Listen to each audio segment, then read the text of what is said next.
When the Barrymore Award for Outstanding Supporting Actress in a Musical was announced, nobody was more surprised than Rachel Camp to hear her name called. The only word that I can come up with on the day of the Barrymore was shocked. I mean, I was literally blown over. I'm still sort of recovering from the overwhelming shock of it all. I'm honored that people saw something in my performance that really resonated with them. After all, the role of Olive Ostrovsky in Horizon Theater's production of the 25th Annual Putnam County Spelling Bee was the 23-year-old King of Prussia native's first role since graduating college in the spring of 2010. I've worked with Theater Horizon, the company that did Spelling Bee, since my senior year of high school in 2006. So I kind of have grown up with that company. They're very near and dear to my heart. I love them so much. So I had been working for them, I guess, for 5 years or so, doing about a show a year with them. Their holiday musicals and their summer musicals, and sort of learning. I actually learned more with Theater Horizon and working with director Matthew Decker, who also won the Barrymore. So I learned more doing that on a professional level than I even really did at school. My schooling was very good for me, but I learned just countless things working for that company. Camp says because she began dancing lessons around the age of 5, the decision to head into acting was an easy one. She saw success performing in plays and musicals throughout high school, but faced a setback when her auditions for 9 different BFA programs were rejected. But after a semester at James Mason University, she tried again.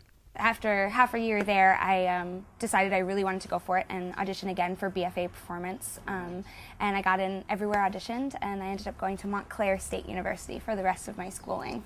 Spelling Bee is one of Camp's favorite shows, and the role for which she won her Barrymore, Olive, is one the actress says she could play forever.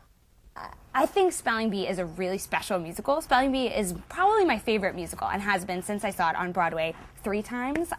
It's a really special ensemble-driven story about young people who are going through a really tumultuous time, and I think there's something so accessible about that in all ages, to sort of watch these kids under pressure and how everyone reacts differently to that, and sort of the strive for ambition and to do something great. I think that's really universal.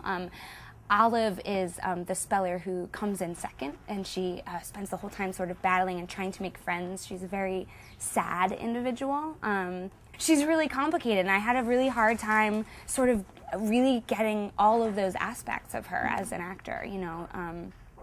A lot of times I think Olive is played very sweet, and she's kind of the cute one, and she's a little more normal than some of the weird characters. You know, you have some like just a bizarre set of characters, spectrum of characters, and she's sort of normal in the fact that, you know, she doesn't have any weird personality quirks. She's sort of just dealing with things as a human being, and so she's a dream role.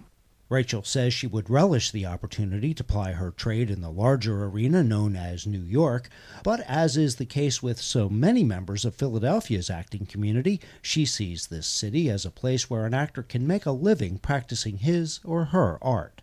The amazing thing about Philadelphia is that Philadelphia is so livable at the same time. I think there's some really brilliant steps being taken in the progression of art in this city, and there's such a community feel here that I love so much, especially as a girl from the burbs. I think there's a sense of sort of like neighborhood and support system here that I don't think necessarily comes with New York.